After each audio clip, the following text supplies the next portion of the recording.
Hi, this is Dr. Fox, and let's talk about the muscles of ventilation. In this video, we'll discuss ventilation versus respiration, the movement of gases, and how volume influences pressure vis-a-vis Boyle's law.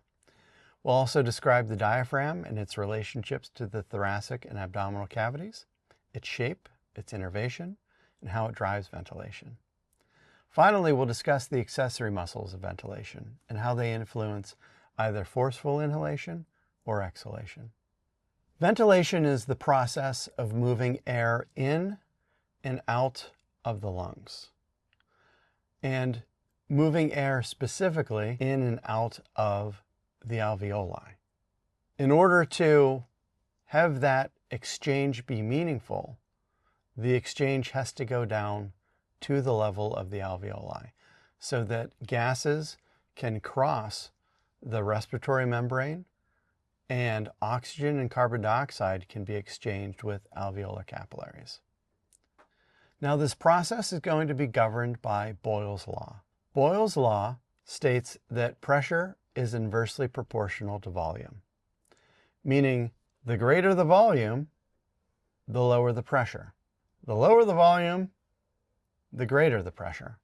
It's important to note that gas, like liquid, is very lazy. It's always going to move to the lower pressure. The process of inhalation is bringing air into the lungs. So that means that we have to make the lungs and the spaces that contain them a lower pressure than the atmosphere surrounding us. The process of exhalation is moving air out of the lungs, which means that we have to make the lungs and the spaces that contain them a greater pressure than the surrounding atmosphere. So ventilation is the movement of gases along the tracheobronchial tree.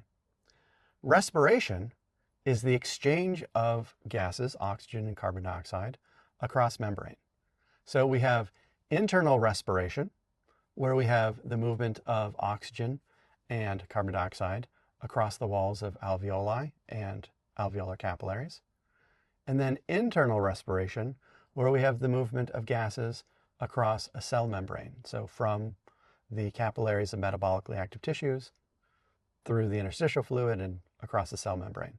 There's also cellular respiration, which occurs within organelles and cells, most notably for humans, mitochondria. And that's the process of making ATP, which is why we go through all of this trouble of respirations and ventilation. The primary driver of ventilation is the diaphragm. The diaphragm is part of the musculoskeletal system, and it is a dome-shaped muscle.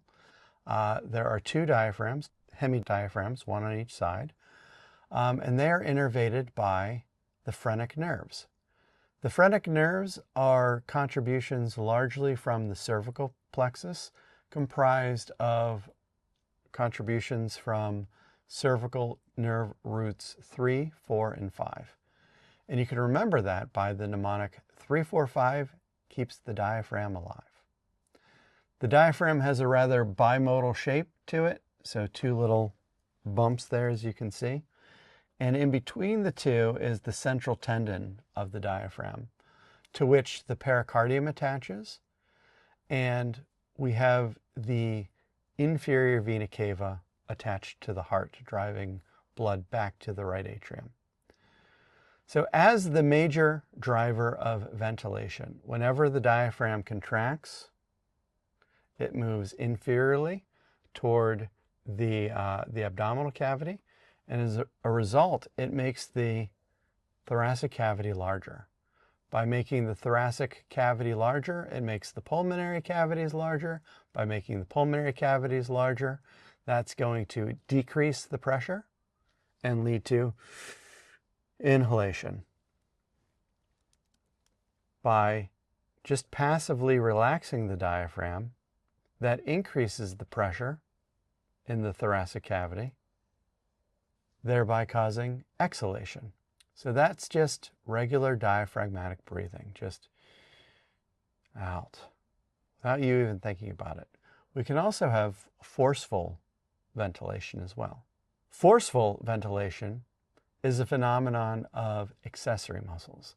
So we need to bring other things into play rather than just the diaphragm. So we can do forceful inhalation. And for this, as you listen to me, what I want you to do is take your hands and I want you to put them on your rib cage. And I want you to take a very deep breath in. And you can feel your rib cage expand. That's because you have your external intercostal muscles that pull your ribs upward and outward, thereby increasing the size of the thoracic cavity. In addition, you have muscles such as the sternocleidomastoid muscles, the scalene muscles, pec minor muscles, which attach to the ribs, and when they pull, they increase the size of the rib cage. All of these are going to be part of forceful or deep inhalation. Now what you can do is take your hand, put it on one side of your rib. I want you to take a very deep breath, and then let's be polite. If there are other people in the room, I want you to put the crook of your elbow in front of your arm and then forcefully exhale. And you can feel your ribs pulling down. Now take your hand, place it on your solar plexus, on your abs, crook of your elbow, now cough. You can feel your abs activating when you cough. Well, let's talk about what's happening during forceful exhalation. Your internal intercostal muscles, which are deep to your external intercostal muscles, and then there are even innermost intercostal muscles, pull your ribs downward and inward for forceful exhalation. Your abdominal muscles, when they contract, they put pressure on your abdominal cavity, and that puts pressure on your diaphragm. It forces it upwards. So if any of you athletes or just clumsy people have ever had the wind knocked out of you, what happens is you've suffered a blow to your abdominal cavity, and that's forced pressure onto the diaphragm and forced exhalation as a result. Doesn't feel very good, but these are ways in which we can affect ventilation in a very forceful way. So we've discussed the differences of ventilation versus respiration, how gases move, and how volume influences pressure, i.e. Boyle's law. We've also discussed the diaphragm and its relations to the thoracic and abdominal cavities, its shape, innervation, and how it drives ventilation. And we've described the accessory muscles of ventilation and how they influence either forceful inhalation or exhalation. It's been a privilege talking to you about the respiratory system, and I look forward to talking to you about the urinary system next.